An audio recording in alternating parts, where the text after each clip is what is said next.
नमस्कार शेतकरी मित्रांनो. तर मित्रांनो, आजच्या या व्हिडिओमध्ये तुम्हाला सांगणार आहे की शेळी पालनामध्ये कोबा करावा की एक मुरुम टाकून धुम्मस करावा. तर बघा, एका मित्राने आपल्याला कमेंट केली की दादा कशा पद्धतीचा शेड असावा किंवा शेडमध्ये कशा पद्धतीच्या या दोन्हीपैकी कोणतं आपल्यासाठी बेस्ट ठरू शकतंय. तर त्या दादांसाठी हा संपूर्ण व्हिडिओ होणार आहे. शेवटपर्यंत व्हिडिओ नक्कीच बघा. सुरुवात जर बघायची झाली मित्रांनो, तर ह्या शेडचे एक कोबा जो करतो आपण, कोबा आणि एक मुरुम टाकल्याच्या नंतर त्याचे एक फायदे आणि एक कोब्याचे काय काय परिणाम होतात ते सुद्धा तुम्हाला सांगतो. सुरुवात जर बघायची झाली तर कोबा बघा, आपण एक सर्व ऋतूमध्ये तुम्हाला याचे फायदे आणि नुकसान सांगतो. तर शेवटपर्यंत व्हिडिओ नक्कीच बघा. सुरुवातीला मित्रांनो, कोबा जे आपण एक शेडमध्ये करतो, सर्वसाधारण तुमचं एक पत्राचं शेड असेल, पत्राचं जे शेड मारेल असेल तुम्ही, तर त्याच्यामध्ये ते एक उन्हाळ्यामध्ये काय अडचण येते ते सुरुवातीला सांगतो. उन्हाळ्यामध्ये एक पत्राचं वरून पत्र तपतात मित्रांनो, आणि जे खालून आपण एक कोबा केला आहे, कॉन्क्रीटचा एक कोबा केला आपण, त्याच्यामध्ये काय होतंय, ते कोबा सुद्धा एक गरम होत असतो.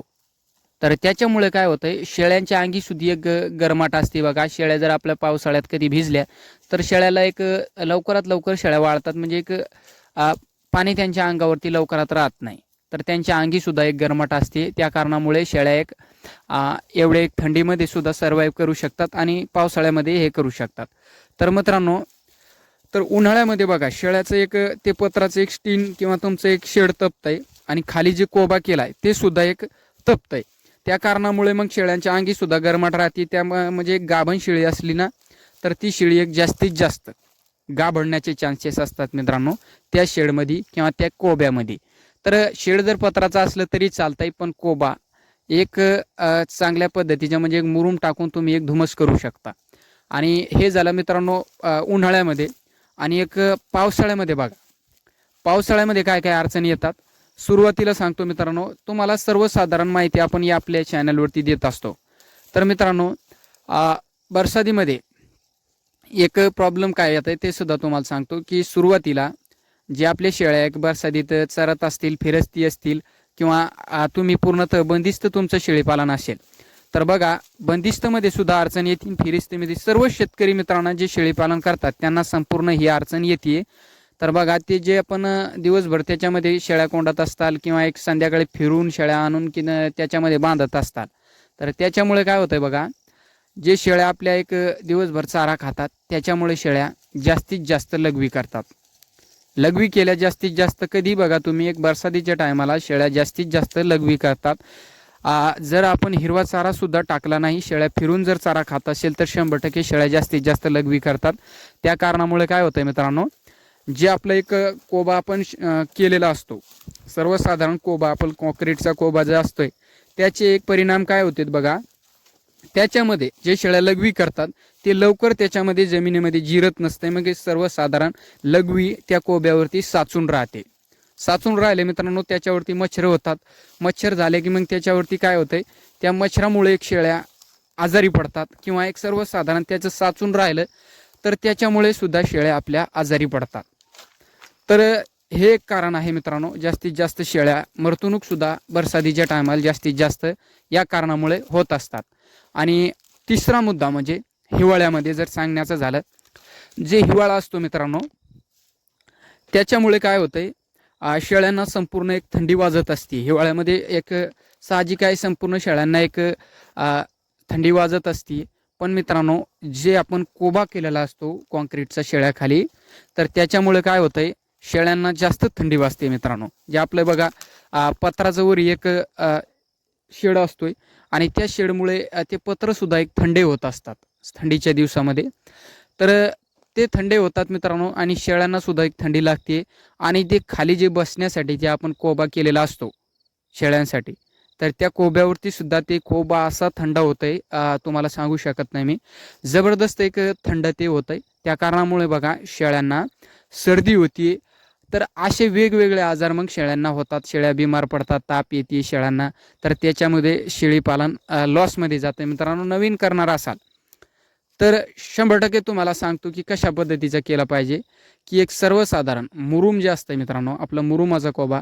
आता काही मित्र म्हणतील की कोबा करायचाच नाही का. जर तुम्ही 100% बंदिस्त करत असाल मित्रांनो, तर मग कोबा करा. पण कोबा कशा पद्धतीने, ज्या टायमाला तुम्ही एक शेळ्या आत बांधताय, संध्याकाळच्या टायमाला ज्या टायमाला तुम्ही एक शेळ्या आत तुमच्या शेडमध्ये ठेवत असताल, तिथे मुरुमाचाच एक धुमस करून चांगल्या पद्धतीचे तिथे एक मुरुमाचाच हे बनवा.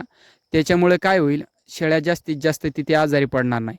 आणि जे तुमचं शेळ्यांसाठी एक मुक्त संचारसाठी तुम्ही एक फिरस्ती जाळी मारून केलेलं असाल, त्याच्यामध्ये 100% तरी तुम्ही एक पूर्णतः कोबा केला कॉन्क्रीटचा, तर काहीच हरकत नाही.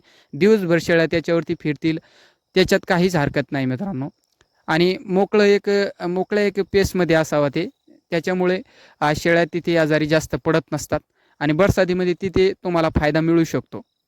तर म्हणजे बरसाती म्हणजे बघा, संपूर्ण शेळ्या तिथे एक शेळ्यांच्या खाली एक चिखल होणार नाही, तर तिथे एक फायदा तुम्हाला मिळू शकतो. पण शेळ्या जिथे तुम्ही एक संध्याकाळच्या टायमाला एक बांधताल किंवा एका वेगळ्या कप्प्यामध्ये हे करत असताल संध्याकाळच्या टायमाला, तिथे एक 100% तुम्हाला अशा पद्धतीचं एक मुरुमाचं एक हे करावं लागेल, जेणेकरून तुम्हाला जास्तीत जास्त शेळीपालनामध्ये अडचण येणार नाही. आणि सुरुवात बघायची झाली मित्रांनो, तर मुरुमाचे फायदे काय काय ते सुद्धा तुम्हाला सांगतो. आणि मुरुमामुळे काय होतं मित्रांनो, तर बरसातीत जर शेळ्या आपल्या जास्तीत जास्त लघवी करत असतील, जास्ती किती लघवी करू द्या तुम्ही, त्याच्यामध्ये एकतर लघवी साचून राहत नाही, हे एक फायदा आहे. तर मुरुमाचे एक जर तुम्ही एक मुरुमाचा एक कोबा केलाय, सर्वसाधारण मुरुम एक टाकून बेड चांगल्या पद्धतीचा केला त्याच्यावरती, तर ते एक फायदा तुम्हाला अशा पद्धतीने मिळतो की त्याच्यामध्ये लघवी साचून राहत नाही आणि मच्छर त्याच्यामध्ये होत नाही. आणि जे घाणवास कोब्यावरती येत असतो, तर ते त्याच्यामध्ये तुम्हाला येणार नाही. तर हे एक फायदा आहे. आणि मित्रांनो, उन्हाळ्यामध्ये काय होतंय, शेड आपलं एक वरून जर पत्राचं असेल आणि खाली जर तुम्ही कोबा नसेल केला असेल, तर त्याच्यामध्ये काय होतंय, मुरुम जर असेल, मुरुम टाकून चांगल्या पद्धतीने धुमस केला असेल, तर त्याचे फायदे तुम्हाला सांगतो. की जे आपलं एक कोबावरून गरम होत आहे, तर एक सर्वसाधारण ते आपलं एक शेड गरम होत आहे, तर एक सर्वसाधारण कोबा तेवढा गरम होत नसतो. हे आपलं एक मुरुमाचं जे असतंय ते तेवढं गरम होत नसतंय. आणि थंडीमध्ये बघा, थंडीमध्ये काय असतंय, जे आपलं एक थंडी शेळ्यांना वाजत असते हिवाळ्यामध्ये, तर हिवाळ्यामध्ये त्या एक मुरुमाचा आपण जे धुमस केलेला आहे, त्याचे केवढे फायदे आहेत जबरदस्त.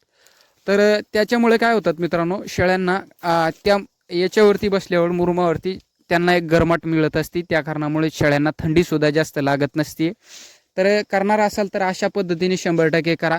काही हुकचूक झाली मित्रांनो तर माफ करा. आणि व्हिडिओ कसा वाटला नक्कीच कमेंट करून सांगा. आणि जे तुमचे मित्र एक नवीन शेळीपालन करण्याचा विचार करत असाल, तर सुरुवातीला मित्रांनो ही ट्रिक नक्कीच, म्हणजे एक कोबा केला तर त्याच्यानंतर काय पर्याय नसतो, पण सुरुवातीला हे नक्कीच करा. तर व्हिडिओ पाहिल्याबद्दल मनापासून धन्यवाद.